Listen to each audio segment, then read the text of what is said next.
Okay student, तो NaOH sodium hydroxide alkali NaOH के साथ रिएक्शन हम लोग देखा और अब हम लोग फिर से दो और नया रिएक्शन देखने जा रहे हैं, तो आप ध्यान से देखिएगा।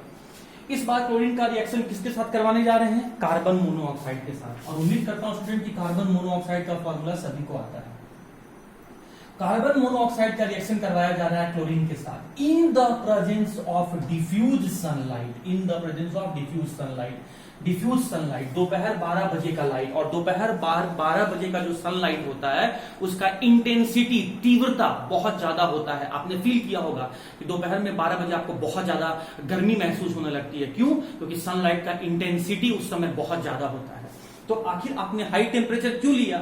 ऑब्वियस सी बात है, कहीं ना कहीं हमको ज्यादा एनर्जी का रिक्वायरमेंट रहा होगा बॉन्ड को तोड़ने के लिए। तो आप जानते हैं स्टूडेंट ये बात कि क्लोरीन और क्लोरीन के बीच में आपका एक तो आपका सिंगल बॉन्ड है, और यहां अगर आप ध्यान से देखिएगा तो कार्बन मोनोऑक्साइड में आपका ट्रिपल बॉन्ड मौजूद होता है। तो इस ट्रिपल बॉन्ड के कारण से, इस तीन बॉन्ड को तोड़ने के कारण से आपको ज्यादा एनर्जी चाहिए, मतलब बॉन्ड डिसोसिएशन एनर्जी ज्यादा है। एंड बॉन्ड डिसोसिएशन एनर्जी ज्यादा है, जहां कहीं भी आपको ज्यादा एनर्जी का रिक्वायरमेंट होता है तो आपके पास दो ऑप्शन है, या तो टेम्परेचर हाई लेके चलो या फिर वहां पर कैटलिस्ट यूज कर लो। तो हम लोग यहाँ पे high temperature in the form of intense sunlight use किए हैं। चलिए, बहुत सिंपल सा रिएक्शन है कि जब कभी भी कार्बन मोनोऑक्साइड क्लोरीन के साथ रिएक्ट करता है तो ये बस जाके जुड़ जाता है, एडिशनल कंपाउंड बनाता है, और इसका नाम है कार्बोनिल क्लोराइड। याद करें स्टूडेंट, मैं CO को आपको यहां पर जब कोऑर्डिनेशन केमिस्ट्री पढ़ा रहा था तो मैंने कार्बोनिल बोला था, तो उसी का नाम यहां नाम लिख रहा हूं,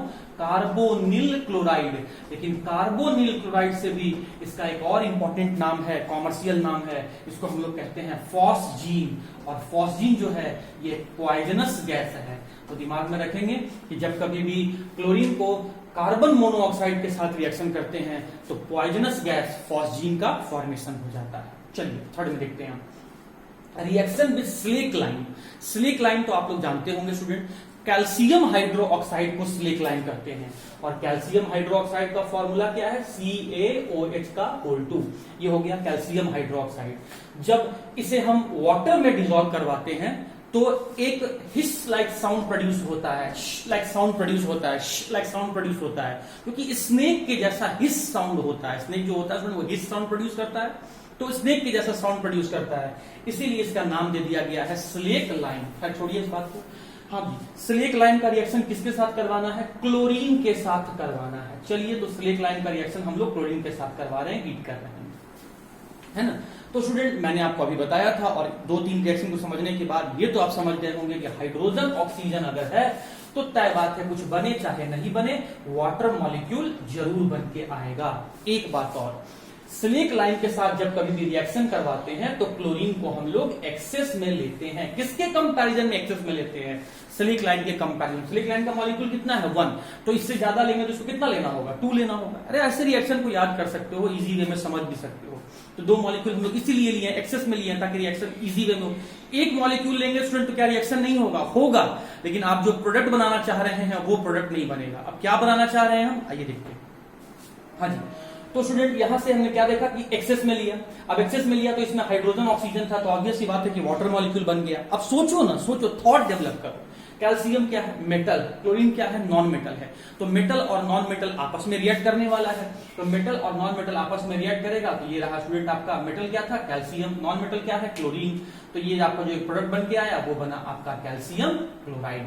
ठीक है, यहां तक तो रिएक्शन में जो था वो मैंने बना दिया। उसके बाद मैं क्या देख रहा हूं कि अरे क्लोरीन का तो अभी भी यहां पर 4 एटम है, बट यहां पर क्लोरीन का यहां पर 2 ही एटम है।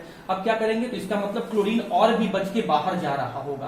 क्लोरीन और भी 2 क्लोरीन बच के बाहर गया। उसके बाद मैंने क्या देखा स्टूडेंट कि यहां पर 2 ऑक्सीजन का एटम था, और अभी एक ही ऑक्सीजन का एटम आपका कंज्यूम हुआ है। एक ऑक्सीजन का एटम भी यहां पर और मेरा बच रहा है।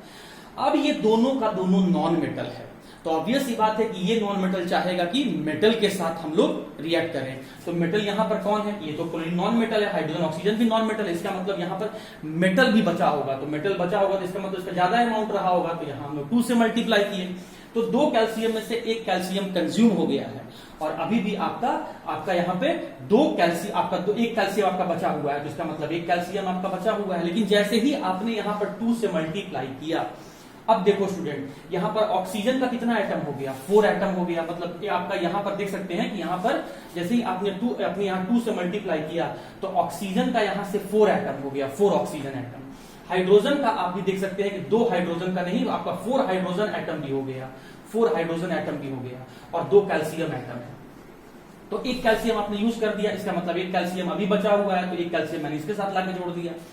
4 ऑक्सीजन और 4 हाइड्रोजन है, तो ध्यान से आप जरा देखेंगे 4 हाइड्रोजन है, तो इसका मतलब स्टूडेंट मैं यहां से 2 से मल्टीप्लाई किया तो यहां से आपका 4 हाइड्रोजन भी कंज्यूम हो गया, 2 कैल्शियम था तो एक इसके साथ जोड़ के एक साथ जोड़ा तो कैल्शियम भी कंज्यूम हो गया। अब आपका 4 ऑक्सीजन यहां बचा हुआ था, लेकिन 4 ऑक्सीजन में से 2 ऑक्सीजन आपका यहाँ पे कंज्यूम हो गया, तो इसका मतलब आपका 2 ही ऑक्सीजन अब यहाँ बचा हुआ है, तो यहाँ 2 से मल्टीप्लाई कर दिए। अब यहाँ 2 से मल्टीप्लाई कर दिए तो स्टूडेंट इन दोनों के लिए हम होल में करके इसको लिख सकते हैं, इस OCl का होल 2।